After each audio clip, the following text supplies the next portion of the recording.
When it comes to XCN, I want to explain why I am excited, even though nothing I say is financial advice. Keep in mind, I get it. As of right now, thinking about 25 cents is a very far way away, so to speak. But then still, I want to talk about the fundamentals of Onyx because if I take a look at what is kind of the big thing as of right now when it comes to it, and that is Onyx AI version 2, or should I say the AI agent version 2, because this is supposedly a blockchain native autonomous agent on the Onyx ledger. So it's pretty interesting. I mean, sure, it's not going to be the biggest thing of all time, but still, I think it is at least something for me to latch on to, especially at a time like this when the price isn't doing good. Because imagine, right?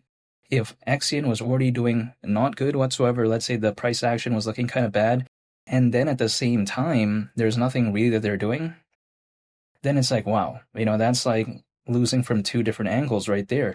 However, when I take a look at something like this, it's at least something for me to be a little bit more positive, I think, during a time where, the price isn't doing the best. And I like this when it comes to Onyx. Now, it's kind of hard to time it perfectly. Sometimes launches like this, like, sure, Onyx can launch something, but it doesn't mean that the price is going to be doing good exactly at that time. But then this is, I think, actually pretty good timing in a sense where even though the price isn't doing the best, so it's kind of bad timing in that sense, but it's pretty good in a sense where it's at least elevating the mood a little bit, at least personally for me, when it comes to Onyx, because I think first of all, it showcases that they're at least doing something. I think second of all, it's bringing more positivity during a time where, again, the altcoin space isn't doing the best. And I think number three, it shows progression as a project, because again, it's not like a lot of people were asking for this. I felt like it's not something that was really even talked about that much. But then the fact that Onyx even did this anyways, that's pretty impressive because it showcases that, they're still trying to improve. Now, granted, people like to say, oh, but take a look at XDC, for instance. Take a look at how well that's already done. I get that. And I'm also excited when it comes to XDC, by the way, but XDC's already kind of done its thing a little bit in terms of having that established nature, in terms of, being kind of recognized as an alternative beyond Ripple and Stellar. But then when it comes to Onyx, it hasn't had that breakthrough moment yet. Sure, we saw a pretty good, price rally during this year. And of course, there's a big pullback ever since then. But I'm saying it hasn't become mainstream yet in a way where something like XDC has. So I like that because I feel like the better days are still ahead of something like XCN, or should I say Onyx. Now, XDC I still think hasn't had its next leg up. But then at the same time, it's already kind of mainstream a little bit. When it comes to Onyx, it hasn't really become that way because when I ask a lot of my friends out there, what is an alternative beyond Ripple and Stellar? A lot of them just say XDC and that's pretty much about it. Not many people usually mention something like Onyx or even Zebec, right? Or even XPR, Swiftcoin. They're still a little bit kind of not that known, so to speak, right? They're not that mainstream yet. So I kind of like those type of projects where it hasn't really become that mainstream, but then it's still focused on, payments and global trade and finance, which granted is a pretty massive market. I mean, the payments market is currently valued at over 2 trillion, and there's only pretty much two very famous recognizable players as of right now, Ripple and Stellar. But then there's also other alternatives in my perspective.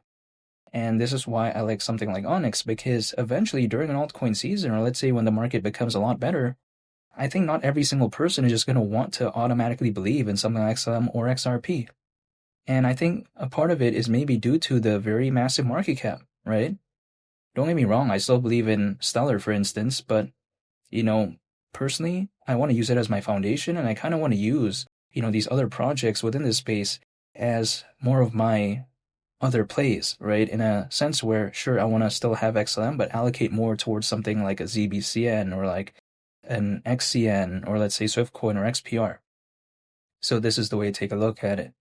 And also on top of that, even if we take a look at beyond XDC, right? The pretty much two famous competitors beyond that is XCN and ZBCN. Now there's also Swiftcoin and as well as XPR, but they're kind of like, I think a step below still this in terms of the popularity. So I kind of like that. And Zebec, it has an aspect of Solana, so that's pretty interesting. But then what I like about Onyx is that, again, it's at least doing something. We take a look at the Goliath testnet launch, which happened not too long ago, and that's not really talked about that much, which to me, I get it. The price isn't doing the best, so it's not really going to be talked about that much right now. But then imagine, right? At one point, the announcement was pretty, I think, positive. Like, a lot of people were saying, oh, wow, if that launches, that would be so amazing. But then now that it's actually launched, not many people talk about it. And again, I understand that it's because of the price, but in terms of the achievement, I think that is very amazing. Imagine if Onyx did that back then when the price of XCN was doing a lot better. It'd be a totally different case. So this is the way to take a look at it. I mean, I feel like if, let's say, the price of XCN hypothetically maybe does good again, I think Goliath could be such a massive thing that, many people talk about in terms of the testnet. Now, we still have to wait for the mainnet, right? And the mainnet is supposedly planned for Q1 of next year, which actually is not even that far away at this point.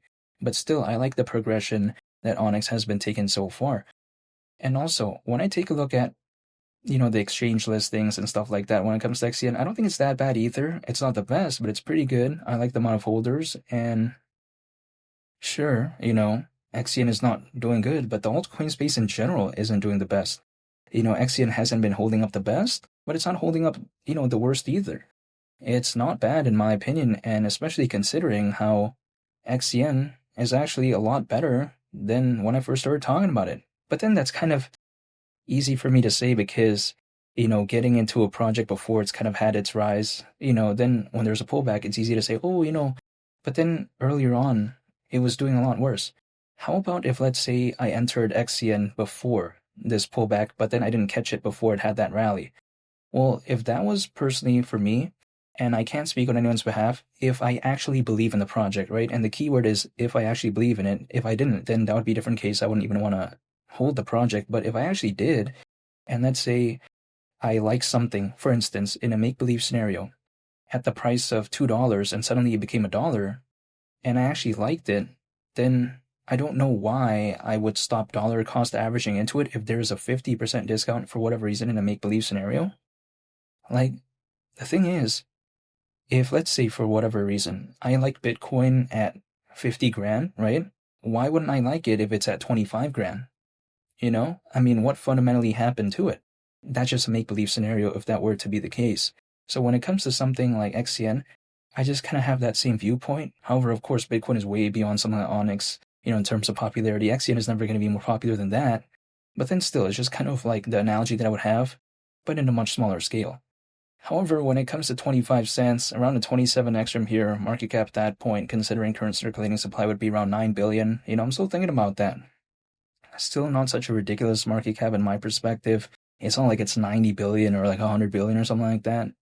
And ultimately, right, while I'm waiting for maybe a time where there's an altcoin season, because quite frankly, that's the only thing I can do, at least I can look forward to something like this, right? Like the Onyx AI Agent V2 and stuff like that, or should I say AI Agent version 2, and just stuff like that, I mean, at least there's something for me to be a little bit entertained, I guess, while waiting for XCN to do its thing. So it's not a bad thing. I think at the end of the day, like, it's still pretty interesting. At least there's something for me to look forward to. Other projects out there, there's nothing to really look forward to right now. Seeing the price go down, and that's pretty much about it. A little bit boring, in my opinion. This is actually a little bit more interesting because at least there's something for me to look at. But you know what? Ultimately, the only thing I can do is stay patient. I'm still holding, and yeah, I mean, just taking a look at the price. I get it's not doing good, but I'll dollar cost average and just wait and see. I'm not telling him to do anything, by the way, but whenever there's a start of an altcoin season, like, I'm not going to be able to know the exact moment in time. All I can do is just hold and I just wait, and that's pretty much about it. But in the meantime, again, I do like what I'm seeing when it comes to Onyx. Fundamentally, the price, we'll have to wait and see, but still, when it comes to the project, I do like it. And feel free to subscribe if you enjoyed this video. I'd greatly appreciate it, and I hope you all have a nice day. Thank you for watching. It's been Lee the Captain, and I'll catch you all on the next one. I'm out. Peace. Bye.